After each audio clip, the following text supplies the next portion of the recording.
Et on se retrouve pour une vidéo un peu différente de d'habitude. Effectivement, aujourd'hui je vais remettre à neuf le bandeau de mon casque audio. C'est un bandeau en simili qui commence à être bien usé et dernièrement j'en ai eu marre, alors aujourd'hui je le refais en cuir. Comme vous pouvez le remarquer, le simili cuir est complètement abîmé et ça peluche de partout. C'est vraiment typique de ce genre de matière. Et donc la première étape, ça va être de démonter le bandeau pour prendre toutes les mesures et faire le patron qui sera nécessaire à sa fabrication. Je commence donc par faire un petit croquis pour reporter toutes mes mesures.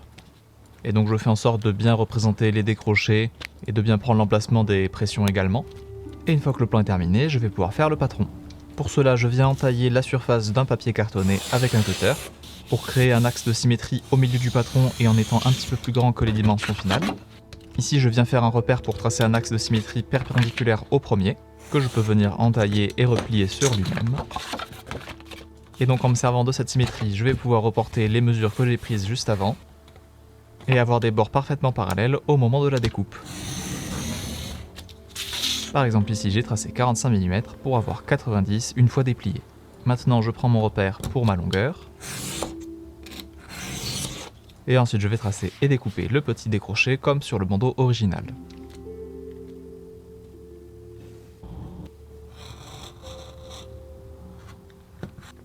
Ensuite, je trace l'emplacement des pressions.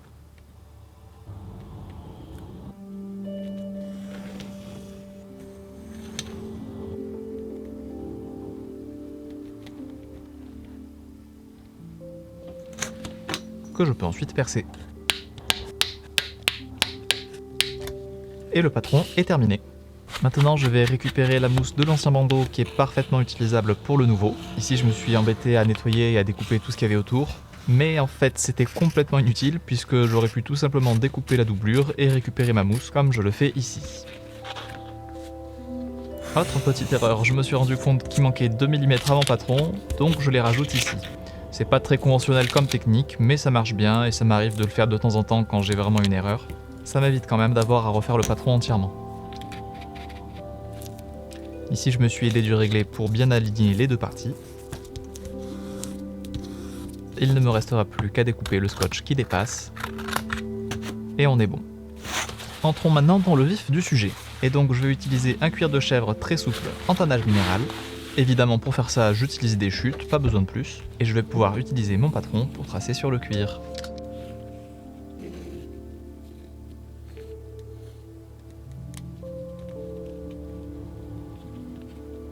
Ensuite je découpe en suivant bien mon tracé.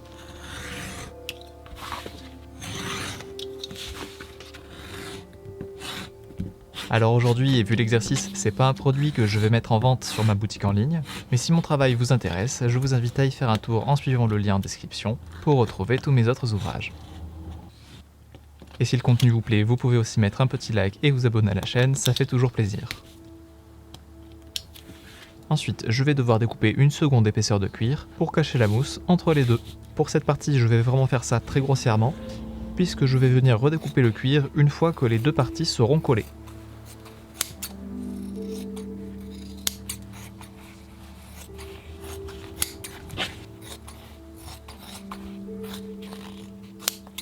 Et donc pour les coller, je viens appliquer de la colle contact de chaque côté.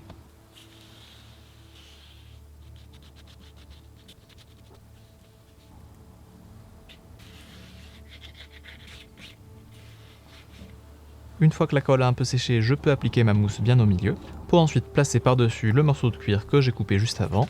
Et donc ici, j'essaye de le plaquer au mieux sur le cuir et tout autour de la mousse.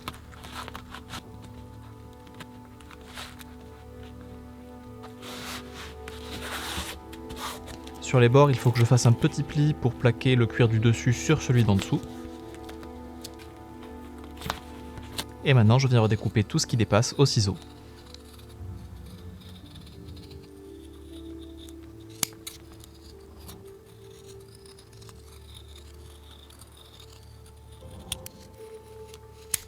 Pour la découpe des décrochés, j'ai utilisé deux méthodes différentes, mais bon, aucune ne m'a vraiment convaincu, donc je verrai peut-être si une prochaine fois je pourrai faire mieux à ce niveau-là. Ensuite, je viens arrondir tous les angles pour avoir quelque chose d'un petit peu plus harmonieux. Et j'en profite aussi pour percer tous les trous. Et voilà, tout est prêt pour la couture. Alors je commence par faire 2 lignes de chaque côté de la mousse. Je ne sais pas si vous l'aviez remarqué en début de vidéo, mais pour celles et ceux qui s'y connaissent, vous aurez sûrement reconnu le casque de chez Beyers Dynamic. Au cas où ça ne serait pas clair, je tiens juste à préciser que la vidéo n'est pas sponsorisée par eux, et qu'il s'agit juste de mon casque personnel que j'ai acheté il y a un certain temps. Là, c'est la partie intérieure du bandeau, donc je peux me permettre de faire passer les fils de ce côté pour les brûler au briquet puisque ça ne se verra pas.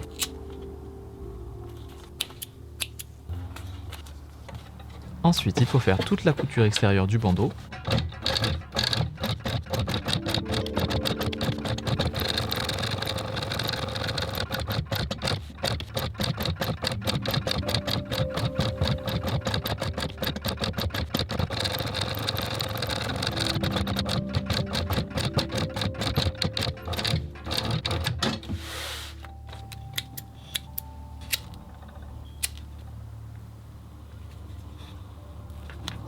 Ensuite, je vais pouvoir poser les pressions,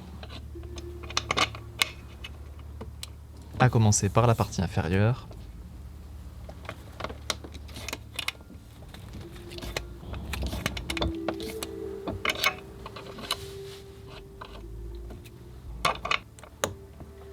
Alors là, je sais pas comment ça se fait, mais quand j'ai voulu mettre la partie supérieure de la pression, les matrices devaient pas être alignées, et du coup, ça m'a complètement bousillé ma pression. Enfin bon, c'est pas très grave, donc après avoir enlevé le morceau qui était bloqué dans la matrice, j'ai vraiment fait attention et j'ai pas eu d'autres problèmes.